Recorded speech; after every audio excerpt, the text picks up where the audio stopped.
c'est la première fois que la Knesset se saisit de ce sujet et essaye, en collaboration avec les tribunaux rabbiniques, de trouver des solutions. Comment c'est possible qu'un dossier de divorce est ouvert et qu'au bout de 4-5 ans, la femme n'a toujours pas son guet? Israël, comment ça marche? Vous allez adorer comprendre Israël. Cathy Bisraouariach, bonjour. Bonjour Olivier. Alors, je vous avoue qu'on aimerait discuter avec vous d'autres thématiques différentes, des choses très intéressantes. Malheureusement, le sujet des agounotes que vous suivez maintenant depuis plusieurs années est toujours d'actualité et toujours aussi dramatique pour les femmes et pour les hommes aussi qui vivent ces situations et que vous suivez donc au jour le jour. Alors, on va essayer de voir s'il y a peut-être des raisons d'être un peu optimiste. Et on va commencer par un sujet que vous avez défendu ces derniers jours à la Knesset, le problème de l'interdiction de sortie de territoire pour les maris qui refusent de donner le guet. Alors, de quoi s'agit-il, Cathy ? Alors écoutez, en effet, il y a eu depuis un mois une série de réunions, de séances très importantes à ce qu'on appelle la Vadat Rouka, la commission des lois à la Knesset. Et il y a eu plusieurs lois qui ont été des propositions de lois, changements de lois qui ont été déposés. Il y a des côtés positifs et il y a des côtés négatifs. Alors, je commence par le côté positif qui ne concerne pas vraiment en fait les agounotes, comme vous dites, les femmes de l'étranger, mais toutes les femmes israéliennes, parce que la commission des lois et son président du parti travailliste, le Rav Kariv, a justement vu qu'il y avait un problème dans les chiffres, que le décalage des chiffres entre ce que donnent les tribunaux rabbiniques et ce que nous on donne organisation de femmes. Les tribunaux rabbiniques disent il y a quelques dizaines seulement d'agounotes aujourd'hui en Israël. Et nous on dit il y a quelques milliers d'agounotes aujourd'hui en Israël. Pourquoi cette différence? Et ça, si vous voulez, c'est à mon avis un des problèmes cruciaux qui concerne, je crois, presque tous les divorces. C'est qu'en effet, des agounotes, c'est-à-dire des femmes où le mari refuse systématiquement pendant des années de donner le guet et qu'il arrive en fin de compte en prison, certainement il y a à peu près quelques dizaines de dossiers actuellement en Israël. Mais par contre, il y a ce qu'on appelle, en hébreu, on a fait une différence entre ce qu'on appelle meoukavé guet. C'est-à-dire que c'est pas des hommes qui disent je veux pas donner le guet. Non, ils disent pas ça. Ils disent je veux 80% de la maison, je veux près tous les enfants, je veux ci, je veux ça. Et l'histoire peut durer des années. Il faut un chantage en fait, une sorte de chantage, exactement. Et ça, si vous voulez, les tribunaux rabbiniques n'ont pas développé véritablement des instruments pour faire face à ça. Et nous, on dit, notamment toute l'organisation des Tohanot Rabbaniot, que cette situation-là, elle est inacceptable. Et je crois que c'est la première fois depuis des années. Moi, j'ai étudié il y a plus qu'une quinzaine d'années, et je me rappelle pendant ces 4 ans d'études, on avait parlé de ce sujet, mais personne ne voulait nous écouter. Et je crois que c'est la première fois que la Knesset se saisit de ce sujet et essaye, en collaboration avec les tribunaux rabbiniques, c'est pas l'un contre l'autre, c'est en coopération, de trouver des solutions. Comment c'est possible qu'un dossier de divorce est ouvert et qu'au bout de 4-5 ans, la femme n'a toujours pas son guet et que ce n'est pas dans la catégorie des agounotes. Donc là, je crois qu'il y a un développement positif, c'est le tout début d'un débat, je crois qu'on le suivra également avec vous. Mais c'est important, à mon avis, en tant que tel, que pour la première fois, ce sujet, justement, qui concerne, je crois, beaucoup de femmes qui ont vécu des divorces, savent de quoi je parle, sera aujourd'hui traité, ou en tout cas des solutions vont être trouvées au niveau législatif. Mais ce qui est intéressant, Cathy, c'est le fait qu'aujourd'hui, je ne sais pas si c'est nouveau, vous allez nous le dire, c'est que la Knesset et que les députés prennent en main ce genre de dossier. C'est quelque chose de nouveau ? C'est nouveau, oui et non. C'est-à-dire que depuis une vingtaine d'années, il y a des lois qui sont passées à la Knesset, des sanctions contre les maris qui refusent de donner le guet, etc. Ça date d'une vingtaine d'années. Mais si vous voulez, c'était véritablement au compte-gouttes, j'ai envie de dire. Maintenant, vous voyez, il y a eu, depuis un mois, je crois que j'ai été 4-5 fois à la Knesset. C'est-à-dire que véritablement, pourquoi j'ai été, parce que il y a une commission, la commission des lois réunit toutes les quelques semaines maintenant une réunion sur ce sujet du divorce, et je crois que c'est sûr que c'est crucial, parce que ce qui se passe, si vous voulez, au niveau de tout ce problème, si vous voulez, des divorces, ça a des conséquences énormes également sur l'affaire des mariages. Une des raisons pour lesquelles il y a de plus en plus de mariages en dehors de la rabbanoute, c'est justement à cause de tous ces problèmes de divorce. Et donc, si le législateur se saisit de ce problème et essaie de trouver des lois qui sont conformes évidemment à la halakha. Oui, parce qu'en fin de compte, c'est la réponse, c'est une réponse que les rabbins vont donner, une réponse de halakha. Alors, Alors ça, c'est justement, et là j'arrive au deuxième sujet dont vous m'avez posé la question au début, d'accord? Parce que la réponse, elle n'est pas totalement oui et non, ce que vous venez de me dire. Nous, c'est sûr que notre position à nous, Toanette Rabanit, c'est que Toanot Rabanot, c'est sûr que les solutions doivent être liées à la. Maintenant, sur le deuxième sujet dont vous m'avez parlé au début, sur l'histoire de l'étranger, il y avait une loi, on en avait beaucoup parlé avec vous sur cette antenne, depuis juillet 2018, qui permettait en effet aux tribunaux rabbiniques, une loi qui était vraiment révolutionnaire au niveau du droit international, qui permettait aux tribunaux rabbiniques de se saisir de dossiers de refus de guet du monde entier, même si l'homme et la femme n'étaient pas israéliens. Vous imaginez qu'au niveau du droit international, c'est évidemment très problématique qu'un tribunal local s'occupe d'étrangers, de gens qui ne sont pas israéliens. Mais ça avait été une décision justement pour sauver des femmes, et depuis juillet 2018, on a sauvé des dizaines et des dizaines d'histoires dramatiques. Elles n'auraient jamais eu le guet s'il n'y avait pas cette loi. Maintenant, cette loi était une loi temporaire, Horat HaSha'a, ça s'appelle, et c'est terminé juillet 2021.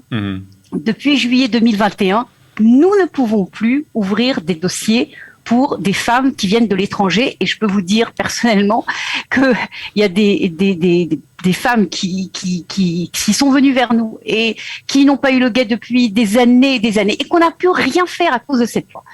Et là, si vous voulez, je viens en direction de votre question. Nous, on a dit il faut immédiatement poursuivre cette loi, immédiatement.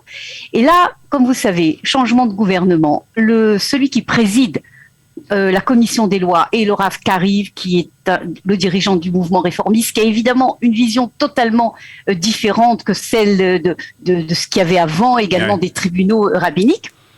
Et pour l'instant, malheureusement, bien qu'il y ait eu une nouvelle réunion hier, cette loi n'a pas encore été prolongée. Pourquoi ? Alors, parce pourquoi qu'ils disent il ne veut pas ? C'est inacceptable. Je vais vous expliquer pourquoi. Et là, ça répond au niveau de ce qu'on me dit de la halakha. Nous, au niveau de la halakha, on n'a aucun problème à ce niveau-là. Un homme depuis 5, 6, 10 ans, quelquefois 15 ans, ne veut pas donner le guet à sa femme. Israël a les moyens, c'est le seul pays au monde qui a les moyens d'aider cette femme. Il faut utiliser tous les moyens possibles.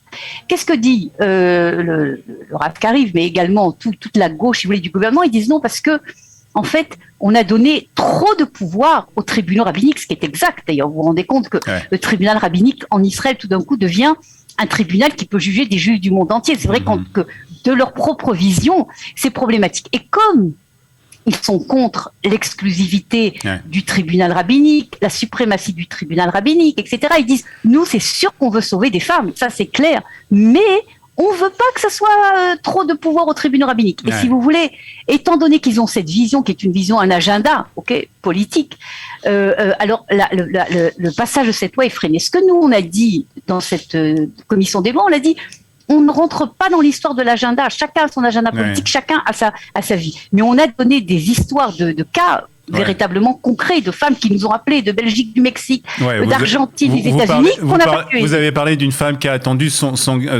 divorce son guet pendant 11 ans et qu'il a eu justement grâce à cette pression qui a été faite. Alors ça, c'est une histoire vraiment dramatique parce que, comme je vous l'ai dit, depuis le mois de juillet, quand une femme vient, elle me dit, Cathy, ouvre-moi un dossier, aide-moi, etc. Je dis non, je peux pas. J'ai plus de loi avec moi, je peux pas faire, je peux pas, disons légalement ouvrir un dossier devant les tribunaux rabbiniques. Elle, c'était une femme qui vient de Suisse, elle a accepté de révéler son nom, sa photo, etc. Donc de Genève, et c'était une histoire véritablement dramatique parce que depuis 11 ans.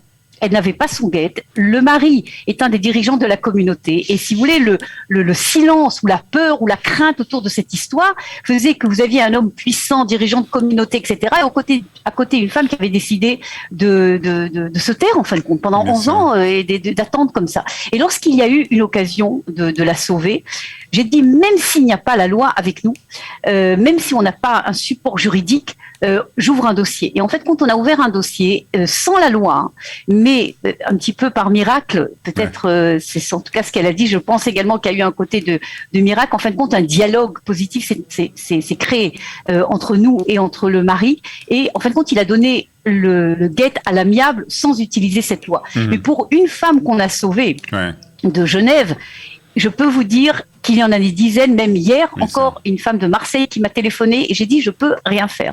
Et donc c'est ce que l'on dit actuellement à la Knesset et il faut espérer, si vous voulez, que les députés mettront de côté leur agenda au moins temporairement. Après, ils pourront continuer à se battre s'ils veulent contre les tribunaux rabbiniques, mais au moins temporairement pour poursuivre cette loi. Pour ce sujet. Alors, pour terminer, Cathy, je voudrais qu'on dise un mot aussi d'un mariage qui a été très médiatisé cette semaine, celui de Shuli Rand et de Sophie Grant, un chanteur et une journaliste de la télévision israélienne qui tous les deux sont des célébrités israéliennes et qui a mis un peu sur le tapis, à l'ordre du jour, le problème des hommes qui n'arrivent pas à obtenir le guet d'un côté, mais qui arrivent à se marier. Alors écoutez, je vais vous raconter une histoire, Olivier. Depuis l'affaire du mariage de Shuli Rand, juste pour raconter rapidement à nos auditeurs qui ne savent pas, ouais. Shuli Rand était marié avec sa femme a refusé depuis des années de recevoir le guet. Lui, il a déposé le guet, au tribunal rabbinique, mais elle a refusé de donner le guet, donc il est au niveau halachique, il est toujours marié. Il a obtenu ce que l'on appelle un éter nesuim, c'est-à-dire une autorisation de se marier avec une seconde femme. De la bigamie, si vous voulez, mais autorisée dans la halacha, dans certains cas, et notamment dans le cas où une femme refuse de donner le guet ou refuse de recevoir le guet ou d'autres situations.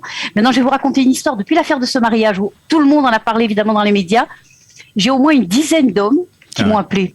Et pour vous dire que, et je suis pas la seule, d'autres amis à moi, Tohenet, Rabbanit, m'ont raconté exactement la même histoire. C'est-à-dire que tout d'un coup, cette histoire, si vous voulez, fait dire à des hommes que oui, ils ont une possibilité d'avoir un éter nesuim, une autre de second mariage. Il faut savoir que c'est pas simple, c'est toute une procédure qui est compliquée d'obtenir. On n'obtient pas un éter nesuim comme ça du jour au lendemain, mais le fait est, c'est que oui, c'est possible. Alors, je crois qu'il faut dire deux choses sur cette histoire. Un, il y a un problème aussi des hommes agounim. Je crois qu'on l'a déjà dit. Et c'est aussi inacceptable que de l'autre côté. C'est inacceptable. On ne doit pas utiliser la halakha pour empêcher l'autre de la libération de l'autre. Oui, mais il y a quand même une solution pour eux. Voilà, exactement. Vous avez raison, c'est ce que je voulais dire. C'est qu'il y a une grande différence. Vous voyez, Shuli Rand, il a pu se remarier, il a pu avoir une autre femme, une vie, alors qu'une femme, dans le même cas, à vie, elle pourra strictement rien faire. Et donc, il y a une inégalité, d'où justement le combat que l'on mène pour toute cette affaire de guet du côté des femmes. Mais encore une fois, il est inacceptable également lorsque un homme, qu'il n'y a plus de vie commune, qu'il n'y a plus de shalom bayit, il faut qu'une femme également accepte de recevoir le guet. En tout cas, Cathy, j'espère qu'on aura l'occasion de se reparler, mais pour d'autres sujets, parce que ce sujet est vraiment très difficile, très dramatique, et en tout cas, bravo pour tout ce que vous faites, et merci d'avoir été ce matin avec nous sur Studio Kalita. Merci à vous. Israël, comment ça marche ? Vous allez adorer comprendre Israël.